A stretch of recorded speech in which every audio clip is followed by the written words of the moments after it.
So back to Vecchione. That is like you are producing it, directing. I produced and directed. Like, what does that mean? I don't know what I'm. No one. I don't. I did it, and I don't know if I know what it means. But it's it's like just I was helping like just how we're going to set it up, how the opening is going to be. Stand-up's pretty straightforward, and then we had 800-Pound Gorilla is who I partner with. They do a lot of specials, and so they know all what they're doing. And so I was shoot like, it, you mean? Yeah. So I had the help of like, I mean, they did they do everything, and it's like. And then but I wanted to do something so I could be behind it. And then when you put your name on it, it's like, then I'm going to be able to promote it and like, I can go super hard. Because so Vecchione's a comic that he's not clean, but what I do is clean. And then, but he's always been so close that it's like, well, dude, if you just don't curse, like I'll get way behind it. I'll be able to do it. Worth it. We should probably stop fucking cursing. Yeah. Well, do whatever you want to go do. I'm not against anything, but it's like that's the world that I do. That's our trade-off that Mike is probably willing to take. Where it's like now I can. It's like well now I can go to this audience that like I don't care why people. You watch whatever you want. I watch you guys. You're like no one's against that. Throw your name. But this audience is just kind of like you can watch it with your kids, or you can watch it with your grandmother. They're not going to be weird. But it's not too like a lot of clean stuff that's made for an audience that's clean. It's very like watered down or really put to this. And I want to do this where it's like Vecchione. Like look, if you watch his old stuff, it's not going to be clean. But you're going to get that level of a comedian just to clean it up. And then he comes and does his thing, and he's getting real this is a dude that learned in New York City with Burr and Attell and Patrice, and you're gonna get that high level of a comic. And talking about real adults, like it's not like we're talking about like like trains or something like, but it's able to do it without trains was the first thing. I don't know. I'm trying to think some kid. That's what the kid comedy. It's like we talk about trains a lot, like chugga chugga, choo choo. Yeah, a lot of honking. We do a lot of horn stuff. So it's going to be able to do this to be like the people that come in to see my comedy or. I get, 10-year-olds to grandparents come. And, like, I like that. I like that you're going to be something for families to watch.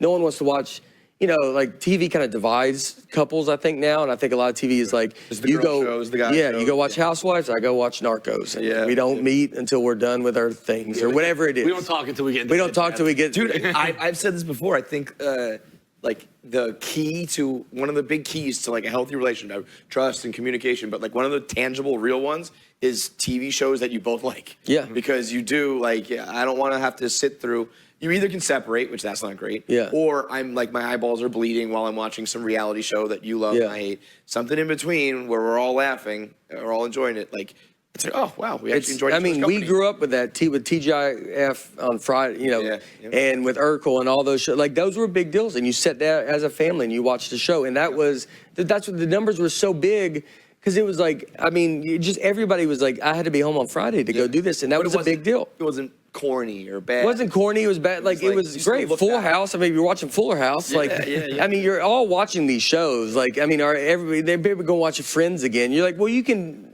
Like, I look at it as like being a stand-up version of Friends or Seinfeld. You're like, well, these were on TV, dude. Like, we're doing that. That's very like, Seinfeld's a very... There were adult topics. They're adult topics, but you're doing them, you're like, I'm just not saying the words that a lot of people do say. And I'm just trying to I'm not saying them. Right. And so that's it. And hopefully, I always like if people didn't know, which we've talked about before on here, like, people don't know you're clean. You're like, that's the point. Yeah. Like, it's not... You're like not a clean comic. I don't care for you to be... You're either here... Some people are there for it's clean, some are not.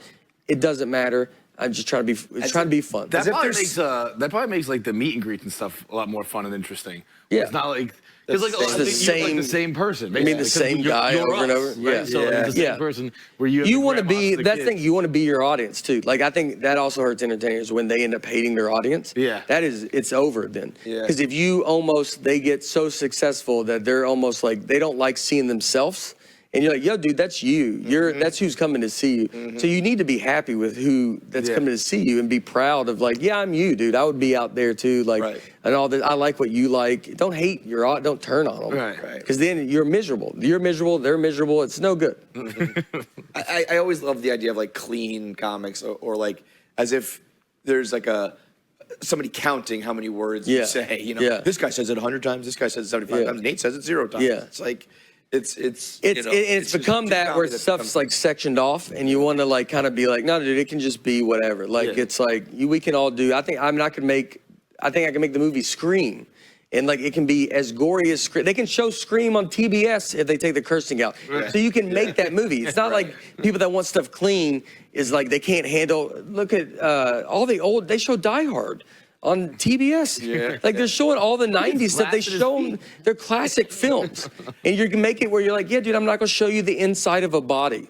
Like that's just, I won't do that. I won't show like the literal guts fall out. Like maybe they don't need all, you know. It doesn't need to be so gory or so this or so. It's like, make it like a good movie. That's funny like, because that's exactly like when my dad leaves. So my dad always makes like a noise too. Like he'll do like, yeah. He just gets up and walks out. Yeah. It's like, dude, like I was like, and that's always my argument, which you're kind of swaying me. Is like, dude, you just watch 30 guys get shot, but like the one guy's stomach is what bothers you. Too much. So But too much. You're like, I can go along. I don't need to see. It doesn't need to be real to me.